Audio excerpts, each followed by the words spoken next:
Bonjour et bienvenue dans le Buzz TV Orange TV Magazine. Mon invité du jour est aujourd'hui l'Atout Charme de TF1. Qu'elle donne de la voix dans The Voice, qu'elle nous fasse découvrir les meilleurs bêtisiers ou faire revivre les 30 histoires, cette animatrice est à son avantage en toutes circonstances. Partout où elle passe, la morosité trépasse et c'est avec joie que nous accueillons sur ce plateau son sourire ravageur et sa joie communicative. Bonjour Carrie Ferry. C'est un beau portrait. Ça vous va, ce portrait? Oui, c'est très sympa. Bonjour Nico. J'en parle à l'instant, mais ce sourire ravageur qui est le vôtre, je ne me trompe pas, il fait aussi votre charme, votre bonne humeur. Vous êtes toujours de bonne humeur quand très on vous voit à souvent, l'antenne. oui, très souvent. Je fais un métier que j'aime, je suis bien reçue. À chaque fois que je viens ici, je suis très bien reçue. Donc c'est vrai que je n'ai pas de raison d'arriver avec et de faire la grimace, quoi. Donc c'est toujours un plaisir. D'ailleurs, une célèbre marque de dentifrice ne s'y est pas trompée en faisant appel à vous, puisque vous êtes une des égéries. Juste à ce propos, vous êtes régulièrement sollicité par des marques, pour faire de la publicité ou ce genre de choses? Oui, c'est vrai qu'on a pas mal de demandes. Après, on les étudie, mais là, pour le coup, c'était une évidence. J'aimais bien cette marque. Et puis, c'est une marque qui fait des dents très blanches, un dentifrice. J'espère que vous l'avez à la maison. Je l'ai testé et ça fait des dents très blanches. D'accord, ok. Donc voilà. Je suis ravie que vous confirmiez ce que je pensais du produit, tout simplement. Alors Karine, votre actualité, c'est demain soir. Oui. C'est la finale de The Voice Kids sur TF1 en prime time. Dites-moi juste d'abord quelle sensation vous a procuré cette émission par rapport, on va dire, à The Voice classique, donc le fait d'être avec des enfants. Ça change quoi pour vous? C'était une nouvelle expérience parce que c'est vrai qu'on ne gère pas les choses de la même manière avec des adultes et avec des enfants. Là, il y a beaucoup d'émotions, on est très attentionnés, ils sont très jeunes, donc on les approche de manière différente, quoi. L'approche est différente.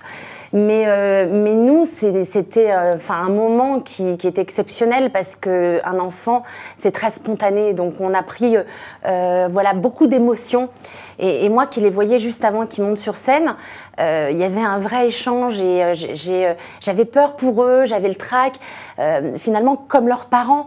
Et puis, quelque part, ils sont extrêmement matures aussi. Alors, on est un peu déstabilisés. On les voit pas trop pleurer, il n'y a pas trop de pleurs, de cris. Moi, je m'attendais à voir ça, des enfants qu'on comprend pas, qu'on recale, s'effondrent en larmes. Pas du tout. Non. Même en coulisses, vous confirmez Ah oui, non, très digne. Très digne, solide. Ils savent où ils vont, ils ont leur identité, ils ont envie de faire, d'apporter leur personnalité dans la chanson qu'ils ont choisie pour les auditions à l'aveugle.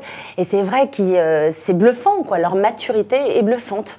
Alors, The Voice, qui a évidemment la réputation d'être le télécrochet le plus professionnel, entre guillemets, de France, avec des voix extraordinaires. Le fait d'avoir des enfants, qui évidemment ne chantent pas tous très juste, et c'est normal, leur voix, est-ce que ça dévalue pas un tout petit peu la marque The Voice à vos yeux? Ou est-ce que c'est un concept en fait totalement différent? Non, moi je pense qu'au contraire, ça humanise aussi. C'est ça qu'on aime chez un enfant. Il n'y a pas forcément de justesse, mais pas toujours. Il y en a qui sont extrêmement doués et qui l'ont tout de suite. D'autres, il y a eu des petites fautes, et d'ailleurs les coachs en ont parlé, et pourtant ils sont passés. Pourquoi? Parce qu'ils dégagent autre chose. Et nous, suite à cette aventure, on leur offre une bourse d'études, donc un moyen sur une année de se perfectionner. De cours de chant. Exactement, de se perfectionner. Mais même les chanteurs confirmés ne sont pas forcément toujours justes. Et c'est ça aussi qu'on aime. C'est quand il y a des petites failles, c'est beau aussi. Le fait que les coachs soient un peu plus indulgents, on l'a vu, Karine. C'est vrai qu'ils sont quand même un petit peu plus indulgents que le The Voice normal où ils ne laissent pas passer grand-chose.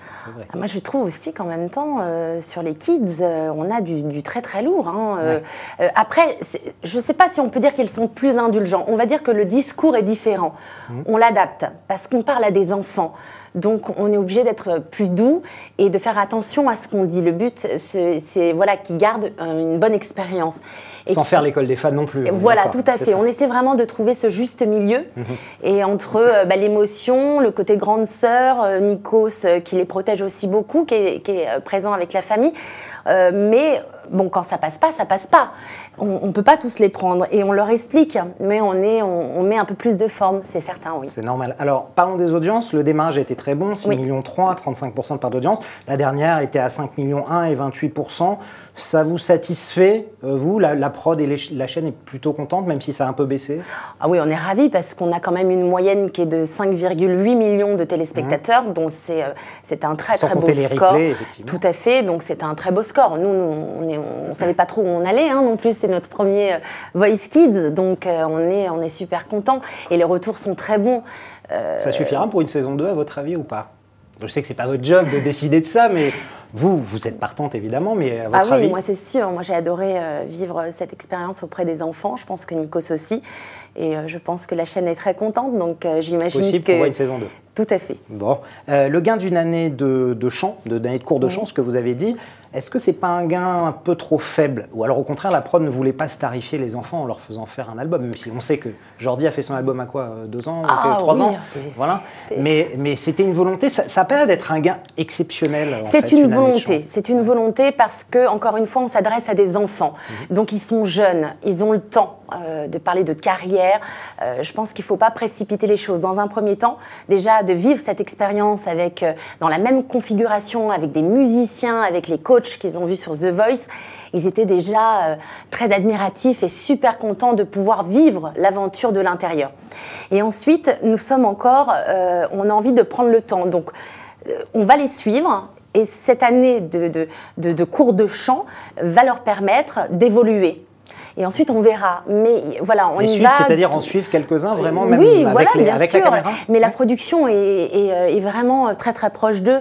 On essaie vraiment de garder un œil sur eux, sur leur évolution. Les plus prometteurs, évidemment. Ah bah oui, exactement. Alors, The Voice, Karine, le vrai, reviendra donc en janvier 2015. Le tournage des auditions commence, là, très bientôt. Ouais. Pour vous, toujours le même plaisir ou toujours plus de pression? Il y a une petite baisse d'audience l'an dernier, pas très forte, mais quand même. Est-ce que pour vous, c'est toujours le plaisir ou est-ce que c'est la pression totale de cette émission qui est le plus gros carton d'émissions de TF1 de flux, en tout cas? Non, moi, c'est toujours un plaisir. Un plaisir. Je vous ai pas mis la pression du tout là en vous disant ça. Oui, non, pas du tout. Je vais essayer de gérer, Nico. Non, mais vraiment, sans langue de bois, non, vous vous rendez compte, j'ai la chance de travailler avec des gens qui sont adorables.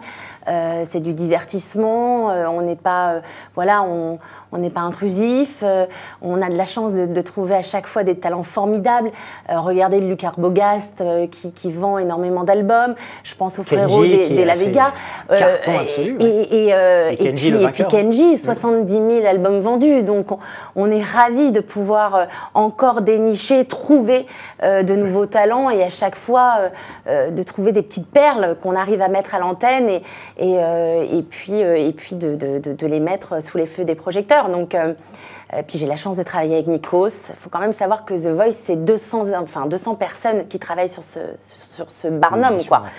Et après, quand on travaille avec quelqu'un qu'on aime bien, c'est sûr que ça se passe encore plus facile. Encore plus facilement, voilà, Alors, comme tous les ans, Karine, vous allez me dire c'est un serpent de mer, on reparle des coachs, peut-être, l'un va partir, l'autre va arriver. Alors, vous qui êtes dans l'émission, vous avez sûrement des indiscrétions.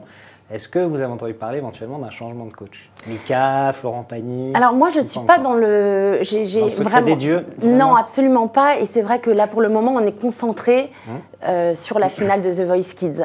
Après, ce qui va se passer, je pense qu'il faut s'adresser... Enfin, je pense, à mon avis, qu'il faut s'adresser directement à la chaîne ou à la production, à Shine Production. Très bien. Donc, on leur demandera... C'était sympa quand même de retrouver Bertignac pour cette année, qui a fait son retour. Oui, super. C'est toujours un plaisir.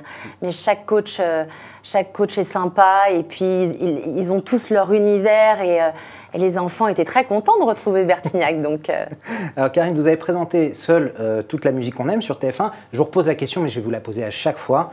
Quand est-ce que vous allez avoir une émission pour vous toute seule sur TF1? Le bêtisier, je l'ai toute seule. C'est vrai, vous avez le bêtisier. J'ai le bêtisier et puis ensuite on est en pourparlers avec la chaîne. Voilà. Oui, vous en parlez. Oui, tout à fait. Oui, on discute beaucoup, on échange pas mal.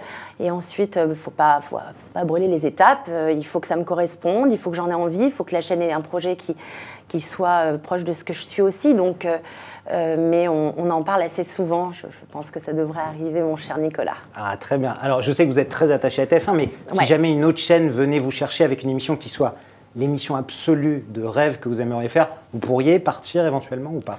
Honnêtement, je ne me suis pas posé la question. D'accord. Vraiment. Je suis très très bien et je fais un programme que j'adore. Donc, pour le moment, je suis très bien Pas chez contacté TF1. pour Nouvelle Star? Non, Pour Benjamin Castaldi, ni pour Rising Star non plus? Non plus. D'accord.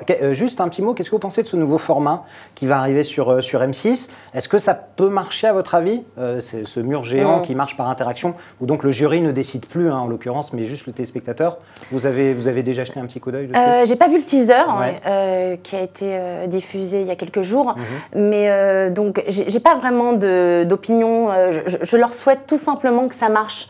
Je me dis voilà, il y a de la place pour tout le monde, donc pourquoi pas? C'est novateur aussi, donc je souhaite bonne chance à M6.